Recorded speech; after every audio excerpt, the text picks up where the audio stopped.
Welcome back to the channel, guys. This is VIN 2572, and I waited a couple days before doing the video on this because I was waiting for better pictures, but nothing came about it, and I've got a bunch of you guys asking about it, so here it is. This is a 2018 083, which is ultra white with gold flake with LA20 black interior, for sale at a Honda dealer in Oklahoma, Norman, Oklahoma, so around Oklahoma City. 43,000 miles for $60,000. And it looks like it's been an Oklahoma car its whole life. Production statistics: 648 out of the 2,347 for the US 49 were ultra white. Of those, 266 had LA20 black interior. Pretty common as far as that goes. The most common is white with red interior. This is white with black interior. For 2018, however, which is the lowest production year, there's only 53 out of the 169 cars for the US 49 everywhere except Hawaii were ultra white. Of those, only 23 had LA20 black interior. So this car is one of 23. It's rare because it's a 2018, but it's otherwise a common color combination. This car is a pretty well-optioned car too. So after 2016, things like the polished wheels, the heads-up display, the Mark Levinson all became optional. And so not all the cars had those options. This car has factory 3M paint protection film too. So when Lexus does it, it's like a half hood, half fenders or partial fenders, and a full front bumper and headlights. So this car has original paint protection film on it from the factory. So this car also has several other options. It has orange calipers, it has the factory polished wheels, polished in gray instead of the full gray.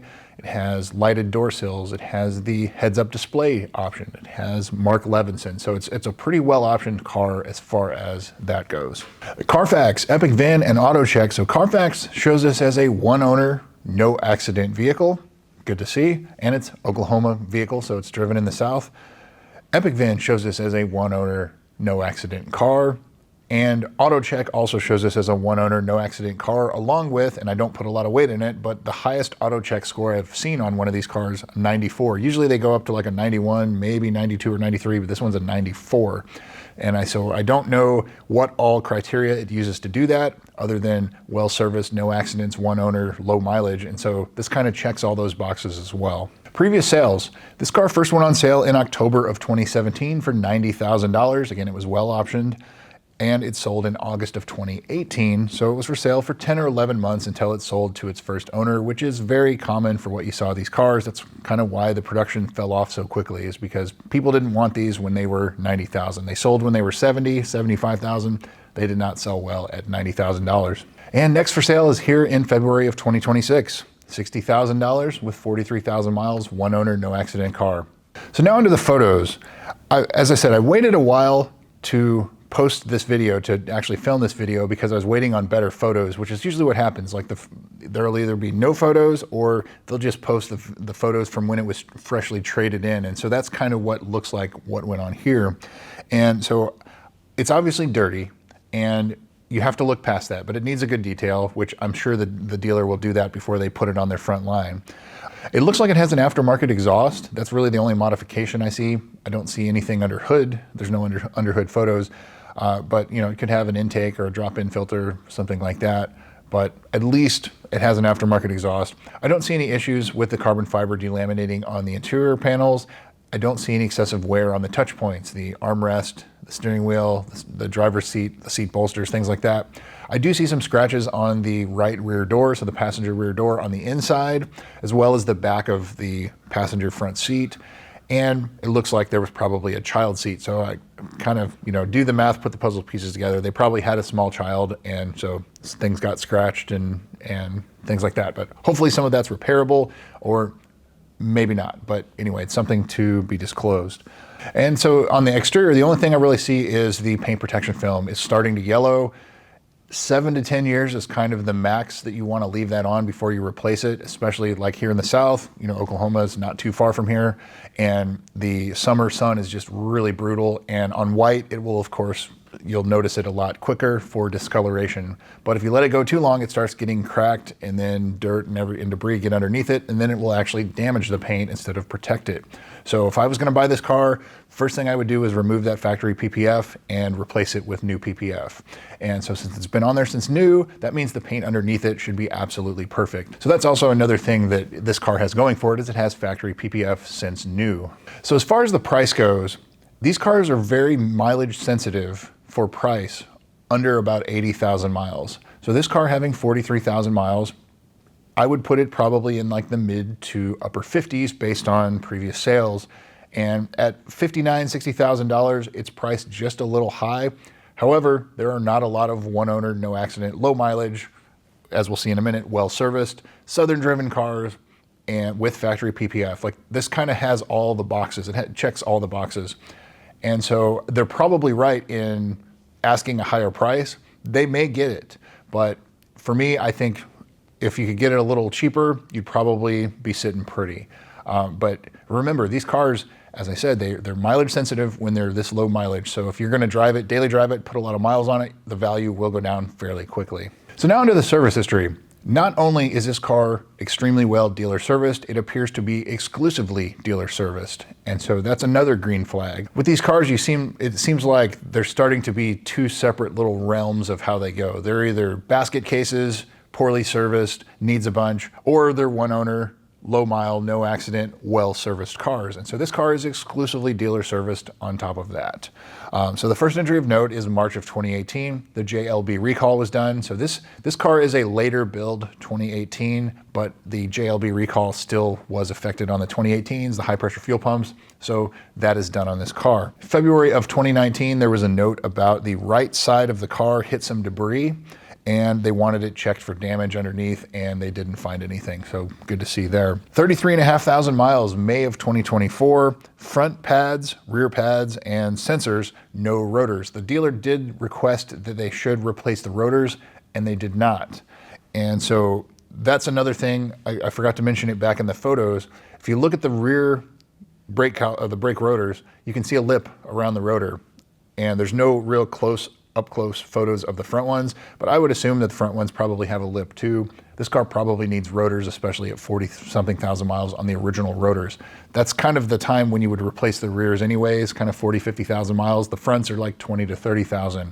So if it were me, I would replace at a minimum the rotors on this car. The last service, September of 2025 at 41,500 miles, was an oil change, and they noted that the front tires had 7/30 seconds, the rears had 6/30 seconds, front brakes had 6 millimeters left, and the rear brakes had 8 millimeters left. So for tires, 2/30 seconds is bald. So with the rears being 6/30 seconds, you probably got 10,000 miles or so until the rear tires need replacing, and the fronts are probably not too far behind. The brakes, 2 millimeters is when the sensors go off. So this car, again, probably has 10, 15, maybe 20 if you're easy on it, 1,000 miles before you need to replace the front brake pads. However, knowing what I said about the rotors, I would probably just go ahead and replace at least the front pads and rotors pretty soon, and maybe just do them all for peace of mind, but they don't need it on the rear other than probably rotors. So what's not done? So the ZLZ on this car, so the ZLZ is the sticky deformed delaminating dash. It covers the 16s, 17s, and the first 44, which is up to September production of 2017 for the 2018 models for the US 49. And this is the 47th. So this is an October build of 2017, not a September build. So it's when they had already changed or stopped the coverage for the sticky dash. So it doesn't apply to this. Not to say that it won't ever happen, but you don't get a free dash replacement for this car. I would probably still look at the front lower control arm bushings, look at the insides of the front tires, see if you see any excessive tire wear. If so, front lower control arm bushings, front tires, and an alignment will be needed. HVAC servo sweep, even though it specifically is only for the 16s, it still seems to affect all 5 model years. And so I would make sure the car is fully warmed up. So the little blue diamonds on the temperature gauge, make sure they're right in the middle, and set one side to max hot, one side to max cold. Cycle through everything, the head, the defrost, the feet, the rear, switch sides, make sure everything responds. If it doesn't, there is an updated programming for that, but if that doesn't fix it, then it is some of the servos may require replacement. So this being a 2018, The valley plate will definitely come into play. It's not necessarily mileage related. It is age and heat cycles. So if this car's had a lot of short trips, it may still be worth doing a mechanical inspection anyway, putting a scope down and making sure that the valley plate is not leaking. However, this being an 18, most of the 16s are having this issue now, some 17s. This one, you've probably got another year or so until it may have an issue. Basically, this car is ready to go. It's got tons of green flags. I don't see really any red flags. That brings me to, would I buy this car? I think if I could get it slightly less. Paint protection film needs replacement. So removing and replacing that, we used to install it. I know what that cost. And so, you're looking at probably $2,000, $2,500 to remove and replace the front clip, not just with a half hood, but like replace the whole, from the front of the hood, front fenders to the front of the car. So I would do that. If you can do brakes DIY, you can do it for about $500, or you have the dealer do it. You're going to pay probably $1,200 to $1,500 for a front brake job on this car. Valley plate, $2,500 at the dealer. That's what the dealer here in Dallas Fort Worth quoted me for the blue car. So if you add that together, valley plate, brakes, paint protection film, you're looking at about $6,000 or $7,000 to bring this up to where I would personally want to have it. But I think overall it's probably ready to go. And for the price, I would be in it like 55, 56 would be where I would be comfortable with it. But I think because the market is so slim pickings right now, and like this is, other than the one I just recently posted, that one and this one have been like the only ones that have come up for sale in like the last 3 weeks. So it's definitely slim pickings right now, and it's pretty rare to even see one like this pop up where it's low miles, one owner, no accident, well serviced, southern driven car. And so for a premium price, but I think they're probably going to find a buyer for it. It's definitely worth checking out. If you're in the market and you're looking for a good one, this definitely is a good one. So anyway, that's what I've got for you guys, Vin2572. Thanks again for watching. Thumbs up, subscribe, and of course, comment down below. Thanks again for watching. We'll see you soon.